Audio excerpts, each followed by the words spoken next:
Ji Maharaj, respected Pravrajika Ishtaprana Mataji, dear sisters and brothers, we will now commence with the opening prayer.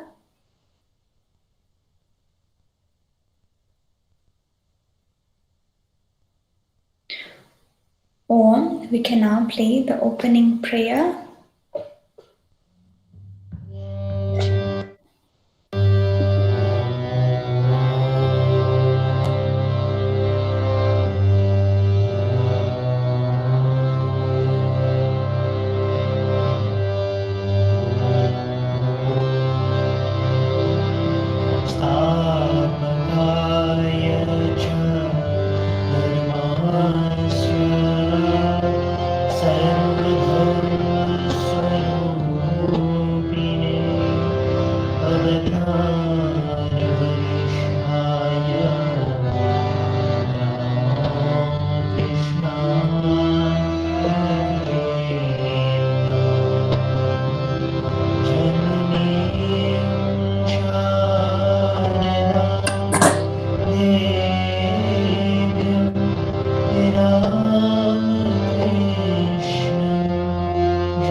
Om Namo Narayanaya, Revered Swami Swatvaramanandaji Maharaj, respected Pravrajika Ishtaprana Mataji Maharaj, dear sisters and brothers, it brings me immense joy on behalf of the Ramakrishna Centre of South Africa, Johannesburg Sub-Centre, Women's Empowerment Committee, to extend a cheerful, warm, and cordial welcome to each of you to today's Sri Sarada Devi Women's Power Hour. We extend a special welcome to our keynote speaker for today, Respected Pravrajika Ishtaprana Mataji, President and Spiritual Head of the Sri Sarada Devi Ashram in Ashrafal, Durban. The Sri Sarada Devi Women's Empowerment Program was established in 2018 to upskill and empower women from disadvantaged communities with the guidance and perseverance of revered Swami Ramananda Ji Maharaj. A holistic approach was taken in the structuring of the program, ensuring that women were empowered and learned skills for their daily lives. We are now expanding upon our efforts to empower and help women within the ashram family. The Sri Sarada Devi Women's Power Hour is a quarterly program aimed to raise the profile of women to make a difference in society through a series of online discourses addressing topical issues affecting women. Abdul Kalam said, "Where there is righteousness in the heart, there is harmony in the house. Where there is harmony in the house, there is order in the nation. Where there is order in the nation, there is peace in the world." So for today's program, we are honored to have with us respected Pravrajika Ishtaprana Mataji, who will deliver an address on maintaining harmony in the family. Revered Pravrajika Ishtaprana Mataji is the president and spiritual head of the Sri Sarada Devi Ashram in Ashrafal, Durban. The ashram is a monastic center for women. Revered Mataji has been directing the multivarious spiritual, cultural, social, and welfare activities of the ashram for the past 37 years. Mataji writes articles for the ashram's magazine and booklets. Mataji also delivers lectures, conducts spiritual classes, provides spiritual and other counseling. Many devotees benefit from Mataji's wise counsel. The talk will be followed by an interactive question and answer session. In preparation for the question and answer session, during the talk, please type in your questions in the chat box. Kindly have your cameras on and your microphones on mute.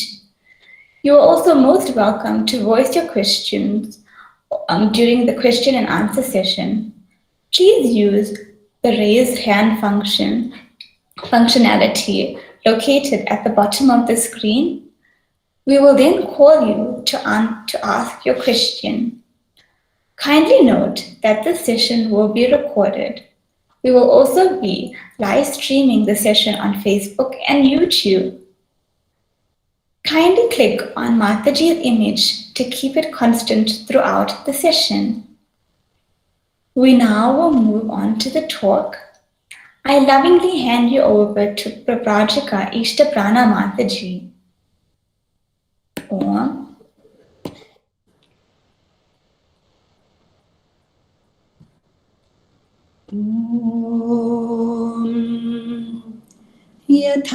यथाग्निर्दाहिका शक्तिः रामकृष्णे स्थिता ह्या सर्वविद्यास्वरूपां तां शारदां प्रणमाम्यहम् शारदां प्रणमाम्यहम्. Om Namo Narayanaya. Respect Swami Ramananda Maharaj and dear devotees. Today, 11th September, is a very important and blessed day for us, as Swami Vivekananda became world famous at the World's Parliament of Religions held in Chicago 128 years ago. We are very blessed to belong to our Holy Trinity, who are our pole stars, guiding us on life's journey. Thank you for this opportunity to share some thoughts on maintaining harmony in the family, a very pertinent topic. Both parents play an equally important role in nurturing their children and molding their lives. Swami Vivekananda says, we should not think that we are men or women, but that we are human beings born to help one another. The Atman or the soul is sexless, and God in the form of the Atman resides in all of us, in males and females. A verse in the Devi Mahatmyam says, Ya Devi Sarva Bhuteshu Matrurupena Samstita Namastasye Namastasye Namastasye Namo Namaha. Salutations again and again to the Devi who abides in all beings in the form of mother. Today, since both parents work, many of the household responsibilities have to be shared. In homes where there is mutual understanding, caring and sharing, there is much love and support, and children feel secure. Healthy communication encourages people to live in harmony and peace and make steady progress. Mother Sita and Kunti Devi are perfect examples of single-parent families. They taught their sons the highest values and always spoke highly of their spouses.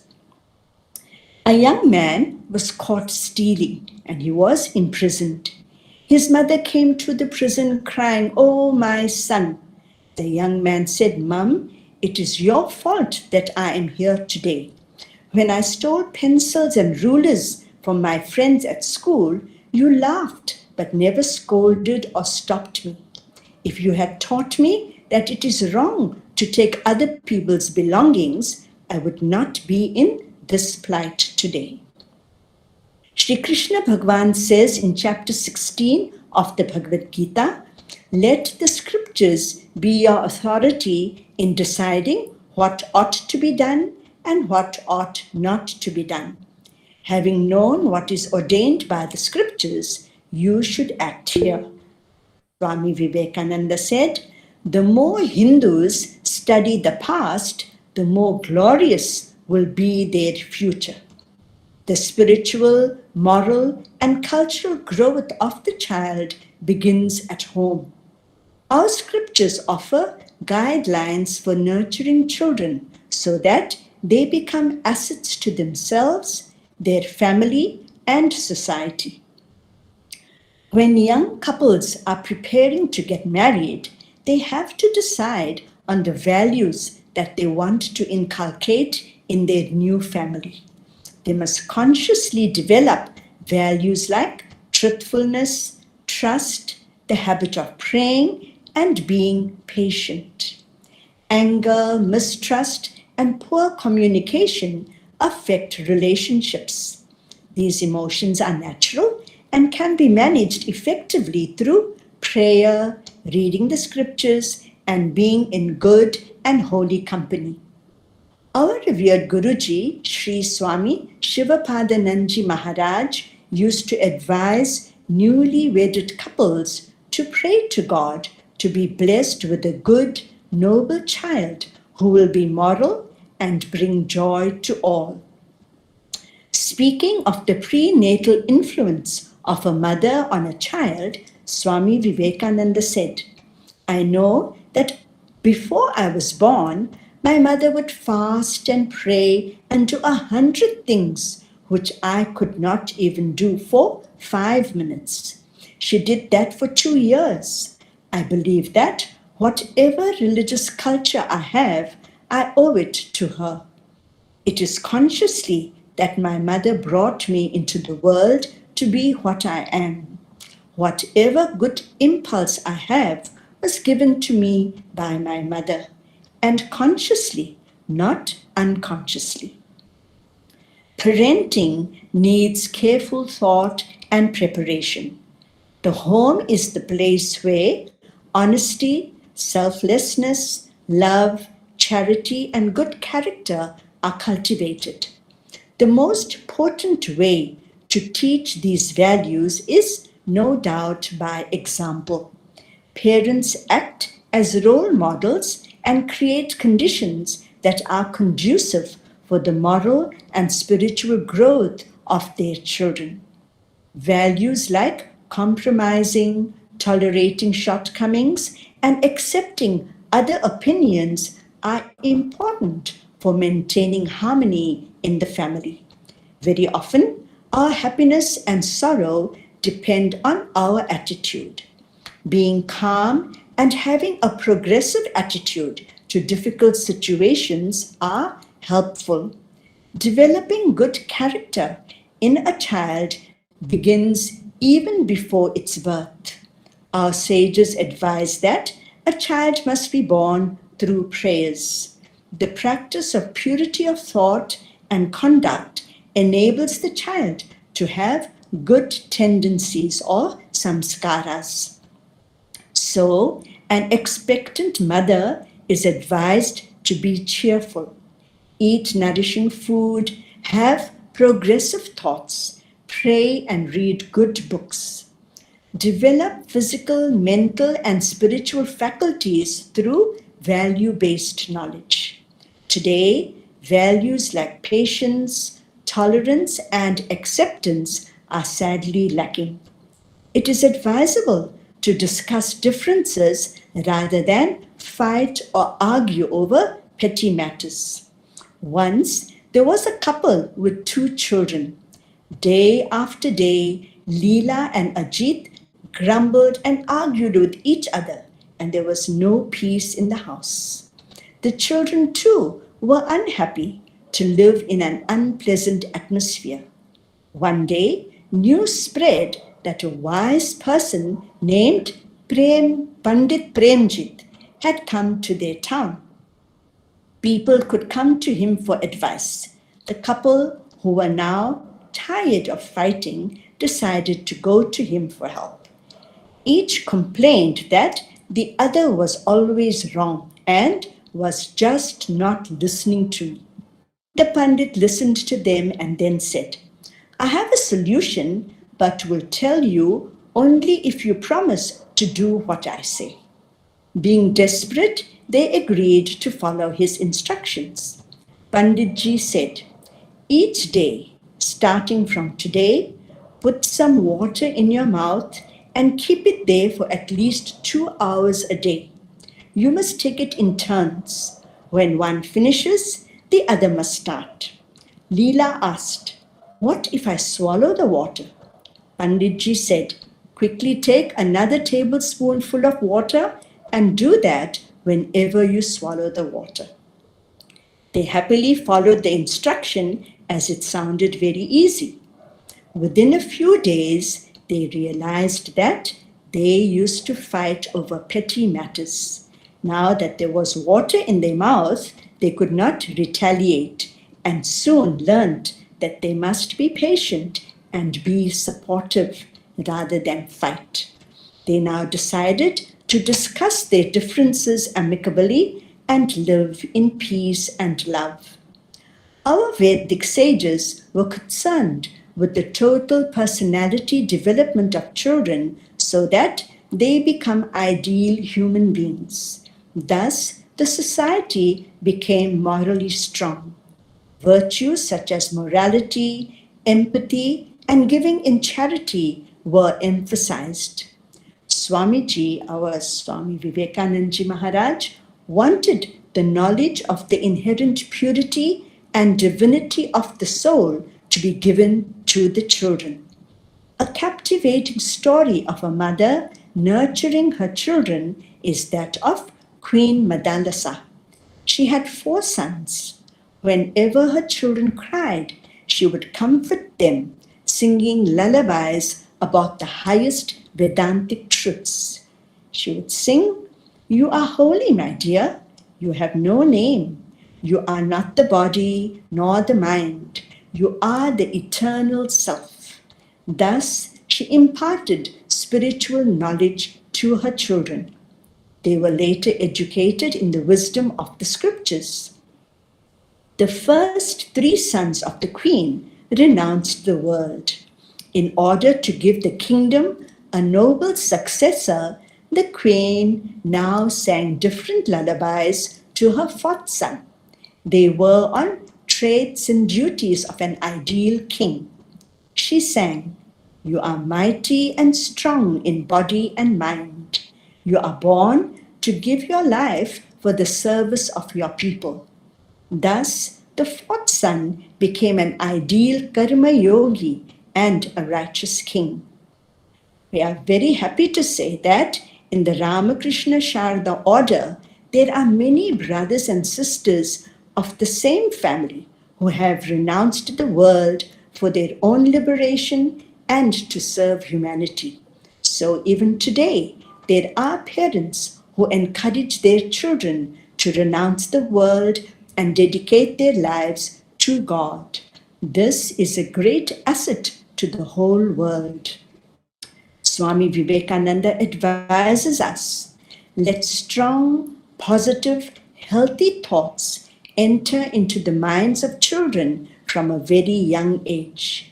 They will soon be empowered with self-confidence and be strong. They will learn to take correct decisions which will be beneficial for their progress. Our revered Guruji guided families saying, let the child see and hear you pray. As the child grows, he or she will learn mantras and sing devotional songs. Children are excellent imitators and do exactly what they see. Once a week or on special occasions, offer havan together. Celebrate birthdays with prayer and satsang first. It is amazing to see that these families are following these helpful instructions even today and live peacefully. Some of their children are now married and have children also. They too are still practicing these values. Those that can afford it help to provide for the less fortunate and share with those in need. They decide that they understand that it is through God's grace that they have in abundance. Thus, they are assets to humanity. Once our revered Guruji asked a couple why they didn't bring their young son to satsang. They said, "Oh Swamiji, Suraj has a mind of his own. He doesn't want to come." Swamiji said, "The child is too small to know what is right or wrong, good or bad. Until he is 16 or 17 years old, you have to teach, guide and train him. As parents, it is your duty to educate him on what is beneficial for his progress. Otherwise, you are failing in your duty." From then onwards, Suraj attended satsangs. Gradually, he began to enjoy it and loved being with children of his age. If a child is doing something wrong, we cannot leave him or her to act that way. They have to be taught what is good for them. At another time, when parents were asked why they didn't bring their child, they complained, "Oh, the child cries and disturbs everyone." Swamiji replied, "Let the child cry now, but bring him to satsang. If you don't do that, later when he grows up, you will cry. And why? Because your child would not have learned important lessons from our scriptures and will behave contrary to dharma. Then what will you do?" Parents also must not quarrel or have arguments in the presence of children. Then children will respect their parents. Also, parents should not belittle their spouses. Children will feel that if mom or dad can talk ill of the other, it is okay for me to do the same. If there are differences of opinion, these can be discussed amicably. Healthy discussions carried out with love and dignity can be educational and enjoyable. Parents should honor their spouse's decision and not give a contrary advice, as this leads to confusion in the child's mind. The child would not know which one to accept. Our scriptures have the answers to all of life's struggles and teach us how to live harmoniously. Youth and children can learn moral values by being in holy company, reading scriptures like the Bhagavad Gita, the Ramayana, and the Gospel of Sri Ramakrishna. These have to be taught from a young age. Learning to sing or play any of the Indian musical instruments or learning any of the vernacular languages, traditional dances like the Bhavatarini or the Garba, teach children to concentrate. Youth who participate in cultural programs become responsible and learn to work in harmony with others. Through concentration and by listening to mantras or important teachings, they memorize verses from the scriptures and remember valuable lessons from the lives of saints and incarnations. They also learn about the glory of the Atman or soul within and live in harmony with all. They remain strong in times of crises. They have inner confidence and are able to face their challenges bravely. They do not lose heart easily, but are empowered to take helpful decisions. Swami Vivekananda says, if you cannot see God in the human face, how can you see him in the clouds or in images?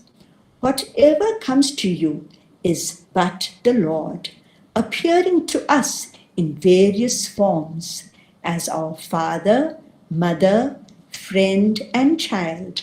This knowledge creates healthy family relationships, helping the family to live in harmony and peace. In today's busy world, families hardly spend quality time together. Reading to children or playing games with them help to develop a close bond between parents and child. Parents must compromise and forgive minor transgressions. However, important values like truthfulness and respect cannot be overlooked. Encourage all family members to share their thoughts and feelings and keep channels of communication open. Strong families allow every member to talk about his or her thoughts and feelings. When family members feel heard and are appreciated, it enhances their self-esteem and confidence.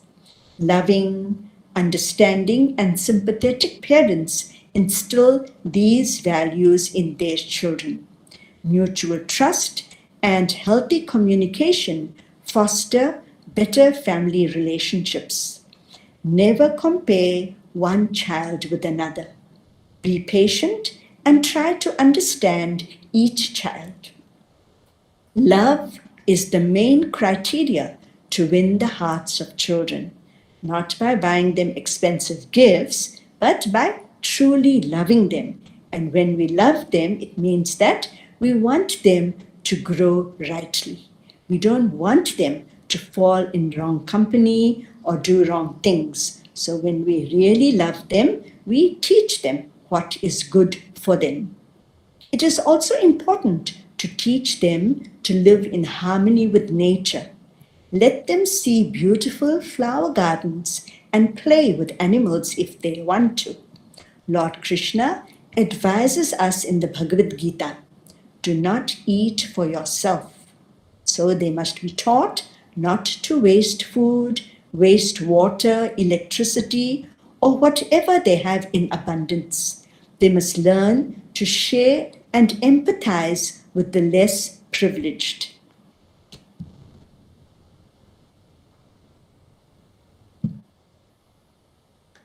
There is a true story about a couple in India, and this took place very recently.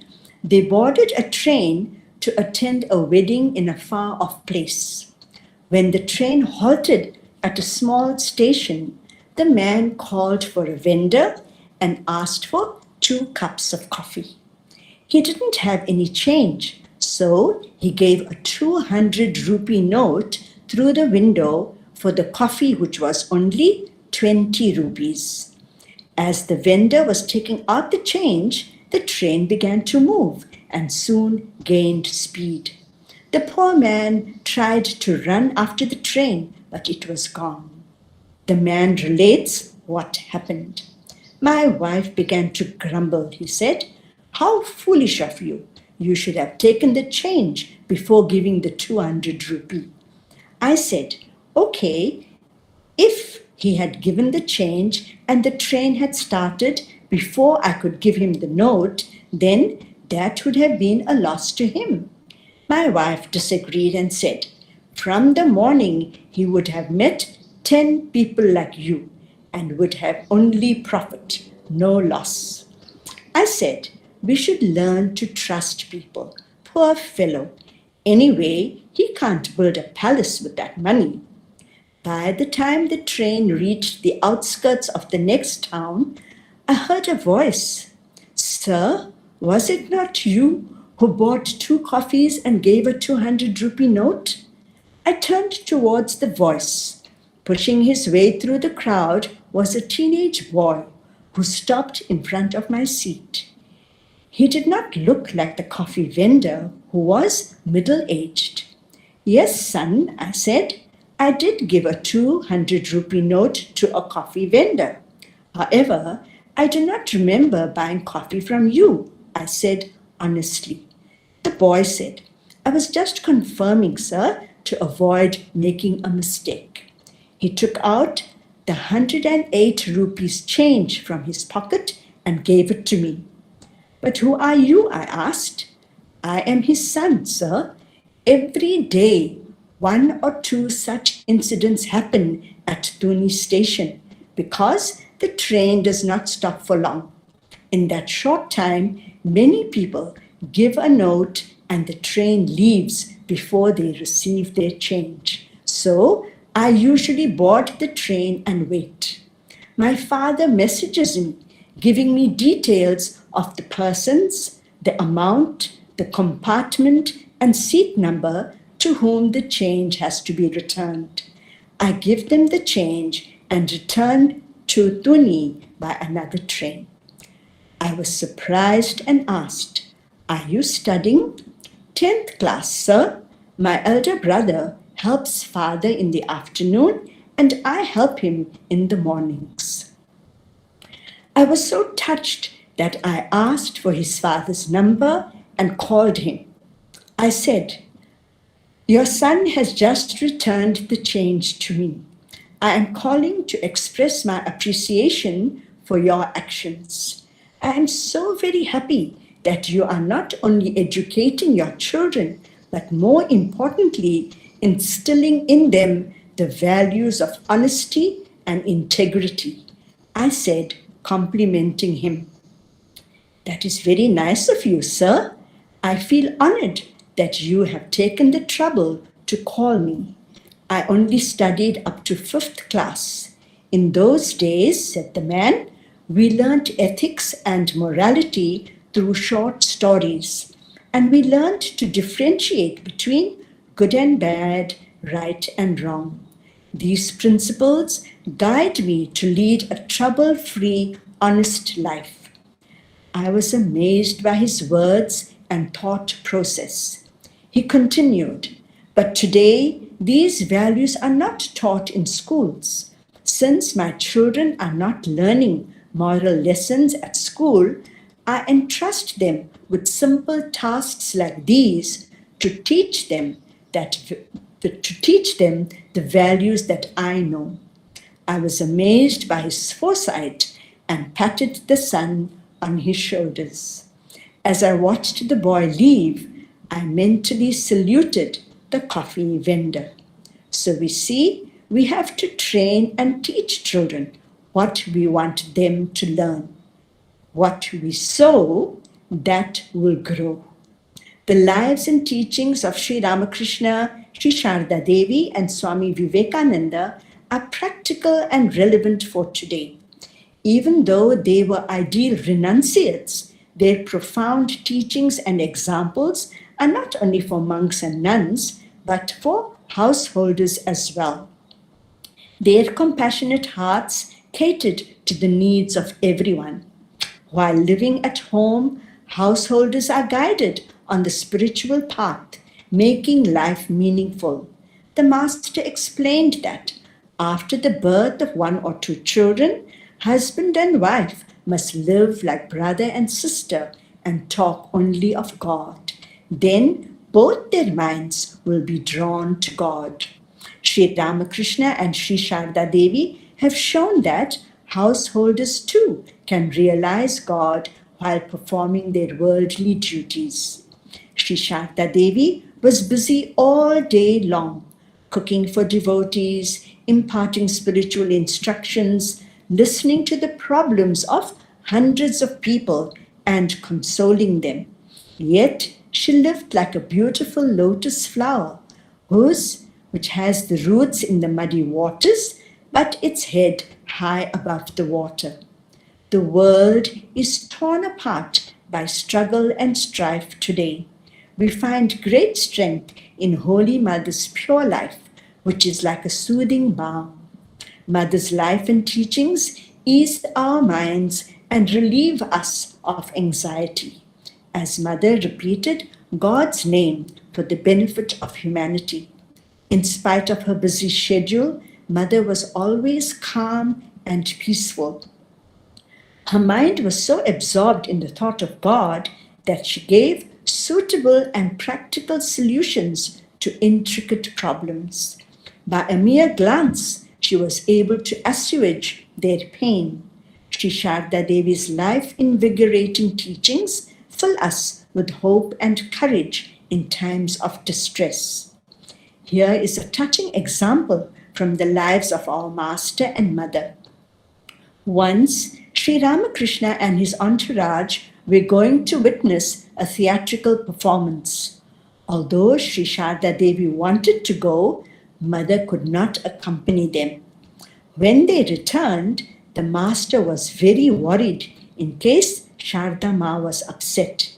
He said to his nephew, "Hriday, if she is hurt or upset, then my spirituality will take to its wings." In other words, God will not be happy with me. In order to satisfy Mother, the Master enacted the whole performance and entertained Mother and the others. There was side-splitting laughter and everyone had great fun. Today, if this happens, husband and wife will be so upset with each other that they won't look at each other or talk to each other for days. We must study the lives of Master and Mother and learn wonderful lessons to improve ourselves. It is only when we live in peace and harmony that we can make all-round progress, be assets to ourselves and to the world around us. The Holy Mother's training of Bhavatarini is amazing. Bhavatarini was the Master's niece. She came to live at Dakshineshwar with Mother Sharda in the Nahabat when she was about 7 or 8 years old. She relates how Holy Mother taught her. Bhavatarini says, "I was very young when I came to live with Sharda Ma and Sri Ramakrishna, whom she called Thakur. I performed many chores that Mother herself taught me. She would say, and Mother would call her Bhavi, 'Go Bhavi, go pick that flower, wash Thakur's dish, rinse the cloth and hang it to dry.' Thus she kept me busy all day and would not let me sit idly. She gave me very easy work to do and said so many beautiful things to me.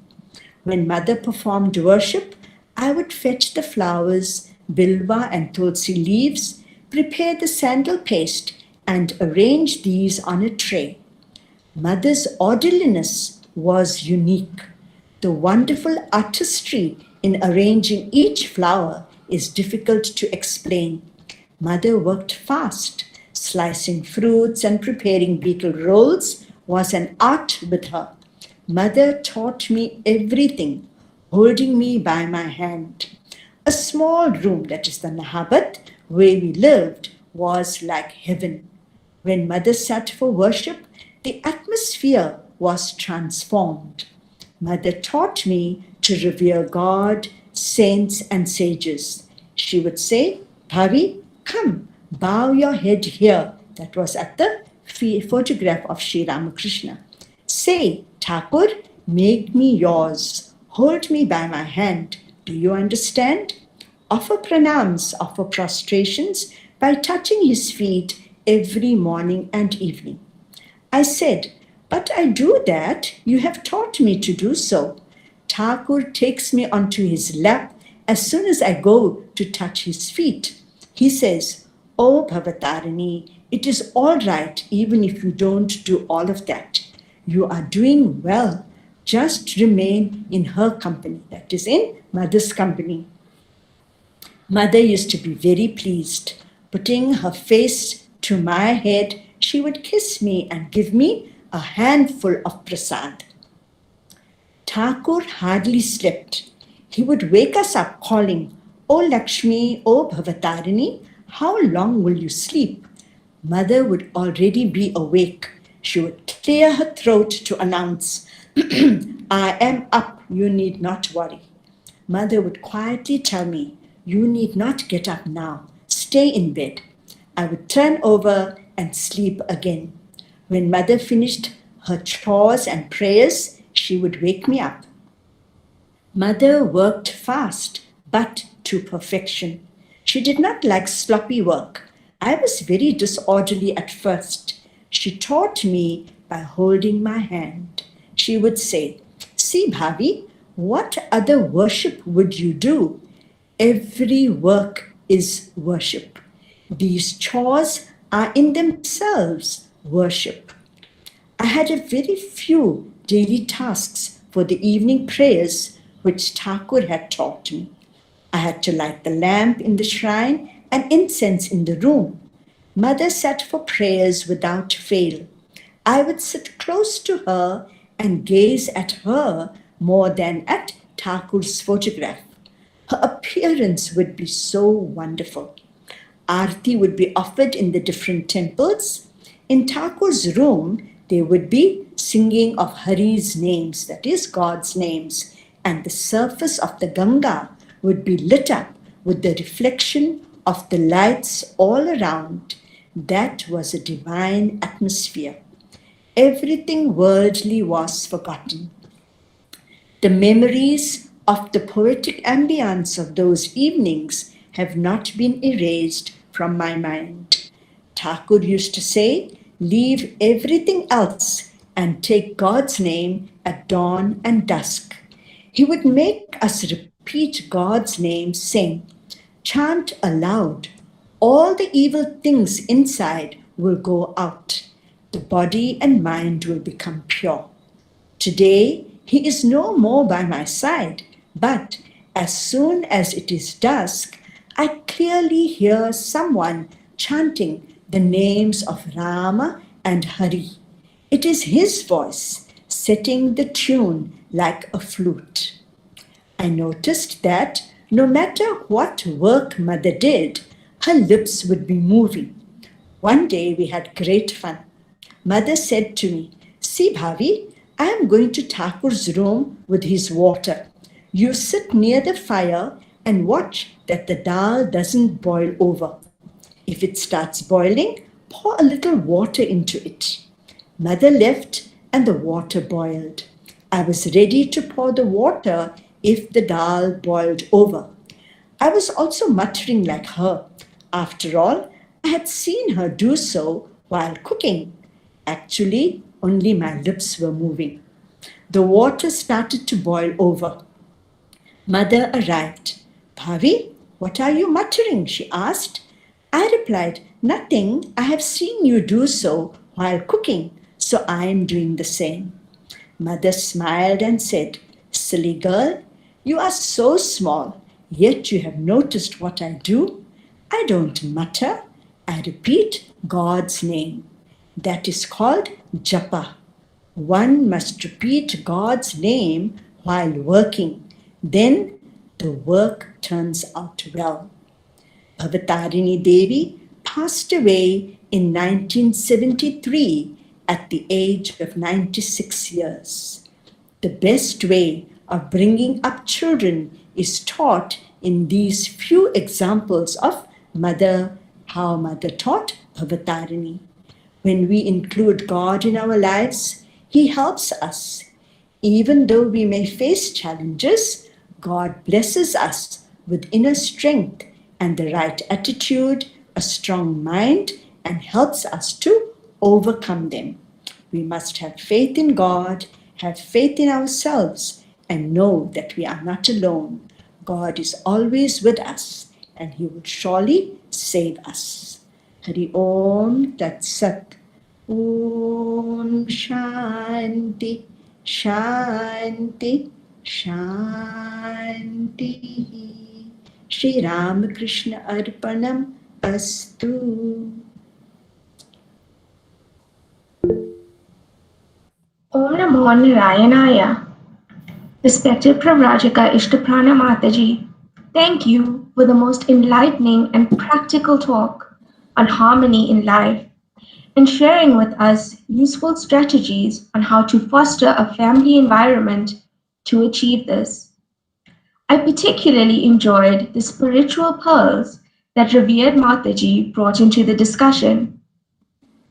COVID-19 has presented with us many challenges, from grief, depression, and anxiety to fear.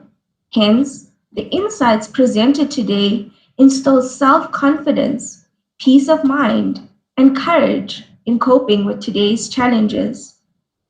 There are often inherent qualities we possess that we struggle to apply to our lives.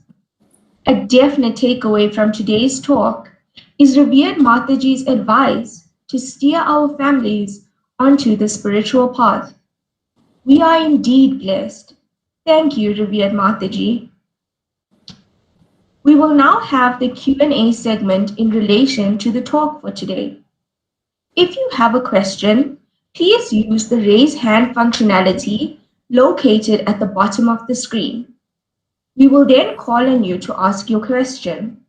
When your name is called, please unmute yourself, state your name, and ask your question. You may also type it in the chat box if preferred. I will now look if there are any questions in the chat box that have already been asked. Revered Mataji will answer each question before we move to the next. I now open the floor for questions.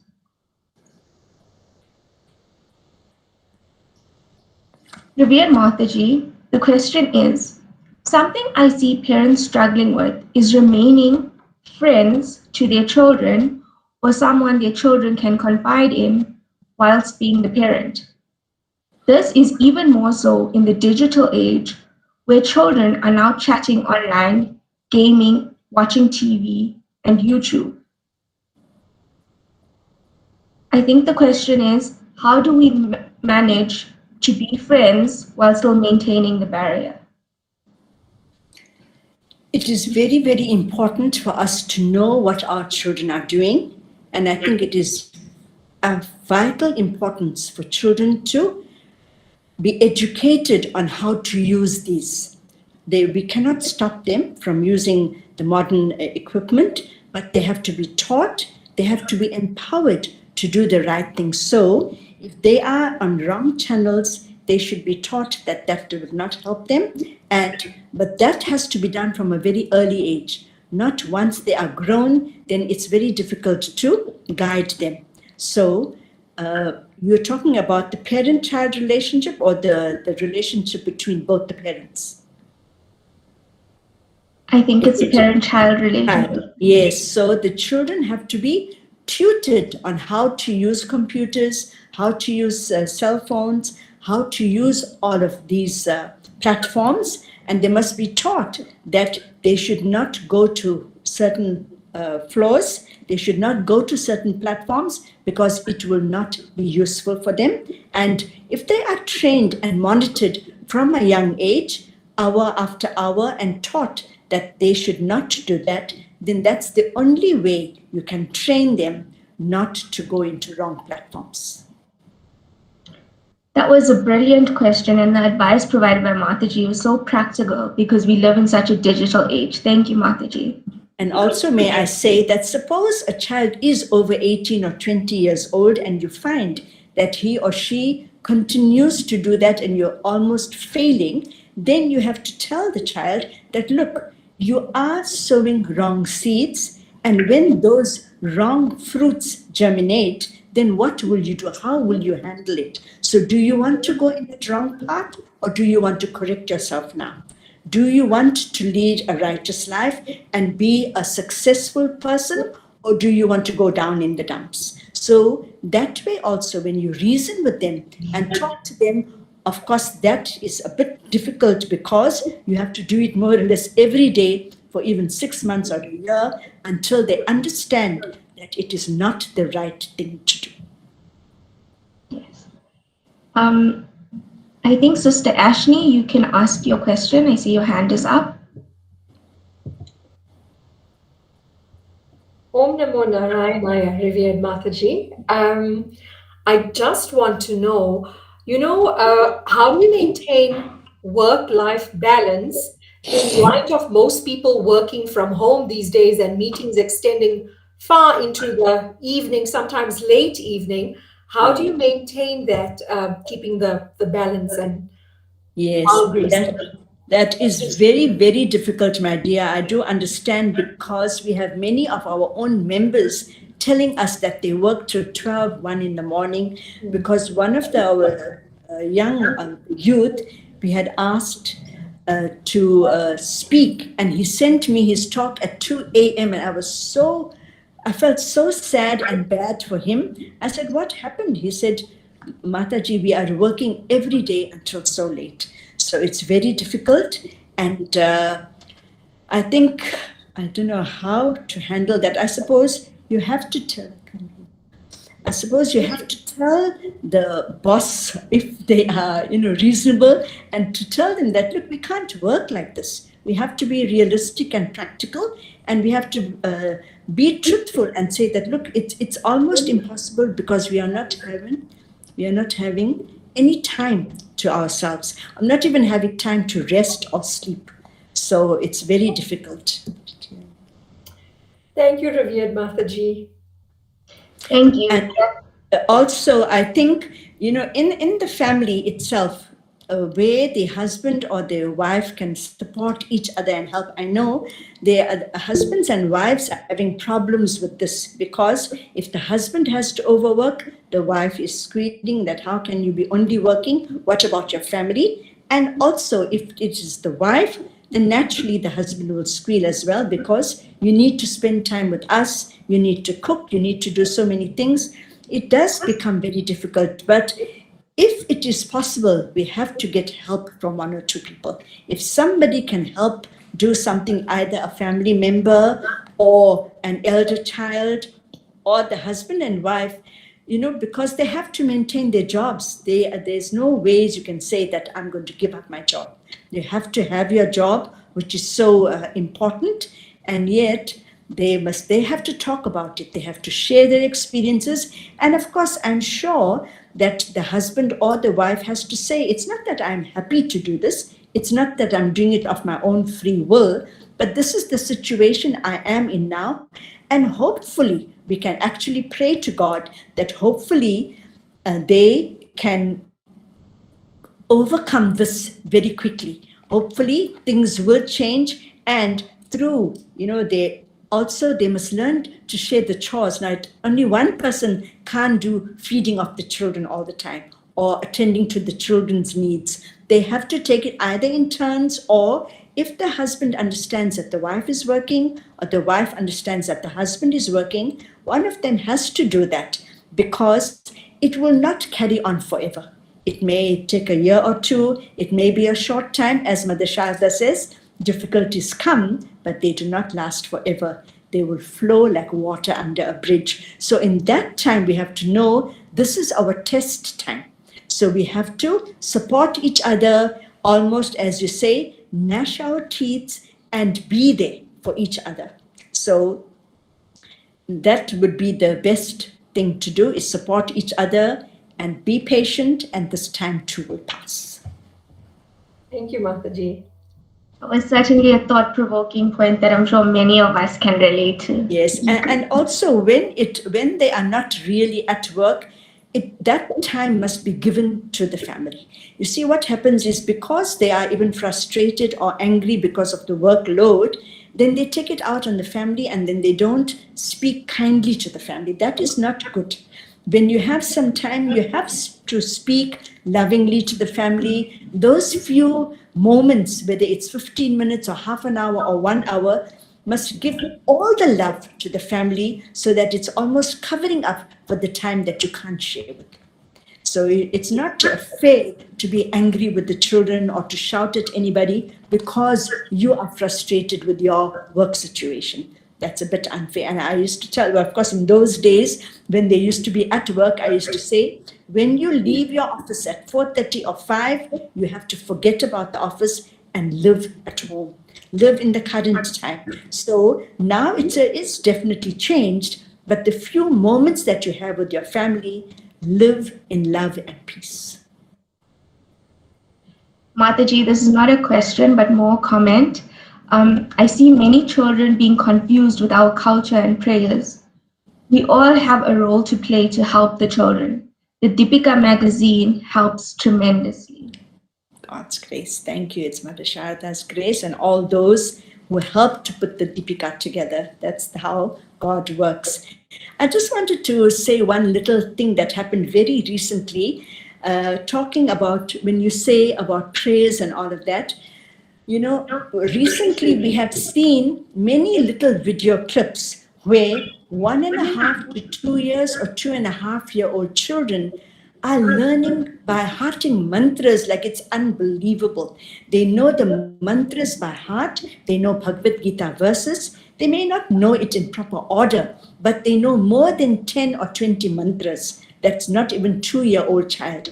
But once, this happened now, not even maybe 6 weeks ago, or could be less or more, around 6 weeks ago, a family, and it is our own Johannesburg loving family, beautiful family from Johannesburg, they took a weekend off to go to the Drakensberg. And they were going to Tsani Pass. And their 3 or 3.5-year-old child, when she saw that they were driving on rough road, so because it was corrugated and she's not used to that, you will not believe this. The child started chanting, Om Namah Shivaya, Om Namah Shivaya, Om Namah Shivaya, for over an hour non-stop, because they were traveling on that rough road. And by then the voice was getting hoarse, but she did not stop chanting. And then she asked her mom, Mom, is it okay now? Can I stop praying? So you see, by observing, that is what I always remember our Guruji used to tell the families, the children will do what they see you do. So you can't, Swamiji used to tell them, at 5 and 6 o'clock, don't go and tell the child, go and light the lamp, and while you are still watching television. That's very unfair and it's very wrong. As together as a family, yes, you want to teach the child how to light the lamp, but be there with the child. Sit there in the shrine also and show the child that this is the right thing to do. You can't be doing the wrong thing and expecting the child to do the right thing. Thank you. I think that brings us to the end of the Q&A session for today's Power Hour. You can always send through any questions you may still want answered to the ashram email address as shared on the invite. On behalf of the officials of the Johannesburg Centre and the Sri Sarada Devi Women's Empowerment Committee, I note our sincere appreciation to revered Swami Swatma Ramananda Ji Maharaj for the guidance on planning for today's session. I also extend a heartfelt thank you to revered Pravrajika Ishtaprana Mataji for her valuable time taken this morning and for the informative discussion held today. I further take this opportunity to thank all participants on the call for joining and engaging in this session. Please take note of the following announcements. If you would like to be included in our mailing list, kindly reply to the email address that you received the meeting request for. Revered Swami Swatma Ramanandaji Maharaj conducts the following weekly classes online. The life story of Golab Ma on Sundays, Mondays, Thursdays, and Fridays from 6:30 a.m. to 8 a.m. South African Standard Time. The Science of Worship on Mondays from 6 p.m. to 7 p.m. South African Standard Time. The Viveka Chudamani on Tuesdays from 6 p.m. to 7 p.m. South African Standard Time. Bhagavad Gita classes are conducted on Wednesdays and Saturdays from 6 p.m. to 7 p.m. South African Standard Time. There are online Jnana Yoga classes on Thursdays from 3:30 p.m. to 4:30 p.m. South African Standard Time. And the online Vedanta study from the complete works of Swami Vivekananda on Fridays from 6 p.m. to 7 p.m. South African Standard Time. We have our Hinduism for Children's classes on Sundays from 9:30 a.m. to 10:15 a.m. South African Standard Time. The Johannesburg Centre has embarked on a milestone project to build an ashram in the name of our great master, Sri Ramakrishna. Despite the delays brought by COVID-19, the centre's application for rezoning of the new land has been duly approved. The approval is subject to conditions that must be fulfilled within 12 months. With this approval, the Johannesburg Centre has prioritized fundraising activities. If you know of any kind-hearted individuals that will be interested in this project, kindly contact one of the officials. We really do hope that you have enjoyed the Sri Sarada Devi Women's Power Hour today. Please look out for our upcoming section next quarter. Through this program, we aim to help women cope with daily pressures of life. If you have any specific topics that you would like us to address in the upcoming quarterly session, please send us an email. We just have a final comment from our chairman, Radha Naresh. Pranams, Revered Mataji. We are so grateful for you to present today here. We thank Revered Maharaj for allowing us men folks to also attend the Sri Sarada Devi Women's Empowerment Program. As Swamiji has reminded us that we are also the problems and we have to listen to this session so that we can take benefit. I now hand over to Revered Swamiji for any concluding remarks before we conclude. Jai Sri Ramakrishna.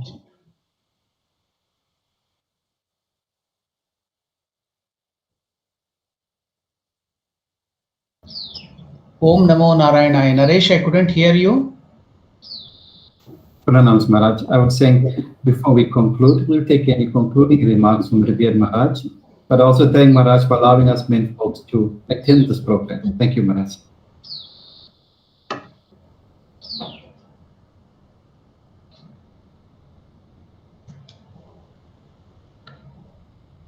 So I don't have any remarks to make, but only I will thank our Mataji for agreeing and also giving a wonderful message to all of the people on this special occasion of Women Power Hour. And also I will wish all the members who have attended this program a belated Ganesh Chaturthi, because yesterday it was a very great event, Ganesh Chaturthi, and a day before that was the puja of Mother Durga or Gauri. So she is worshipped, and 2 days after that we are doing this wonderful program for our women in the name of Mother Sarada Devi. This is a special event, And we should learn from Ganesha, who had that filial attitude towards all women, seeing mother in all the women. Ramakrishna also praised Lord Ganesha, and he too had that ideal all through his life. Ramakrishna used to always tell, I had maintained that filial attitude, the motherly attitude towards all the women, and that's why I could worship my own wife, seeing Divine Mother in Sarada Devi. That was a comment made upon that attitude of Ganesha. So if that wonderful attitude of love towards mother, Matru Bhakti, is developed and taught to all the children in the present society, I think the women empowerment will naturally happen. The respect to women, the service to the woman as mother, which is there in our Hindu society, will be intensified. So I request all of the members in our this group to take this wonderful message of Ramakrishna Paramahamsa about that filial attitude of Ganesha to everyone and bring that wonderful respect to all the women, seeing the Divine Mother and serving them in all of them. So that's all the remark I can make. I cannot take more time because we've already completed our time. It's 11 o'clock. So I'm very happy to be a part of this. So I pray to Divine Mother that it will be helping, especially during this period of coronavirus, all the women to get more strength and handle the family in a better way and turn towards the highest spiritual aspect of our life. Thank you. Namaste. Om Shanti Shanti Shantihi. Harihi Om Tat Sat. Sri Ramakrishna Arpanamastu. Thank you, Revered Maharaj. We will now have concluding prayers.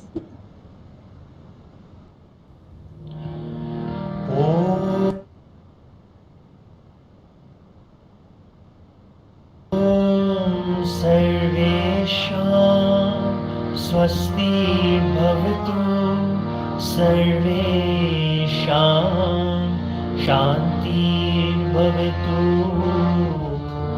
sarvesham purnam bhavatu sarvesham mangalam bhavatu sarve bhavantu sukhinah sarve santu niramaya sarve bhadrani pashyantu ma kaschit dukha bhag bhavet.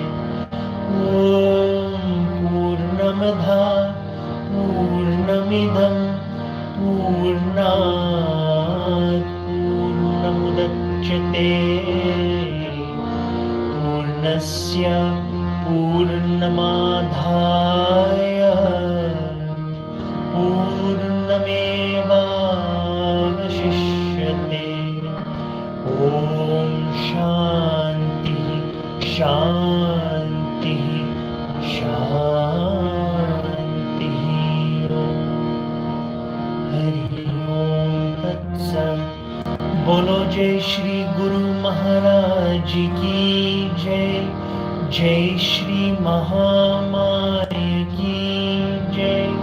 Jai Shri Swamiji Maharaj ki Jai. Jai Shri Ganga Mat ki Jai. Jai Shri Mahavir Swamiji ki Jai. Sarvarishi Munyan ki Jai. Parvati Pate Har Har Mahadev ki Jai. Om Namah Narayana.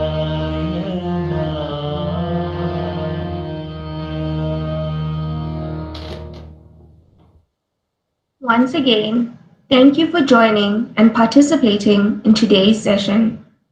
Stay safe. Om Namo Narayanaya. Om Namo Narayana. Om Namo Narayanaya.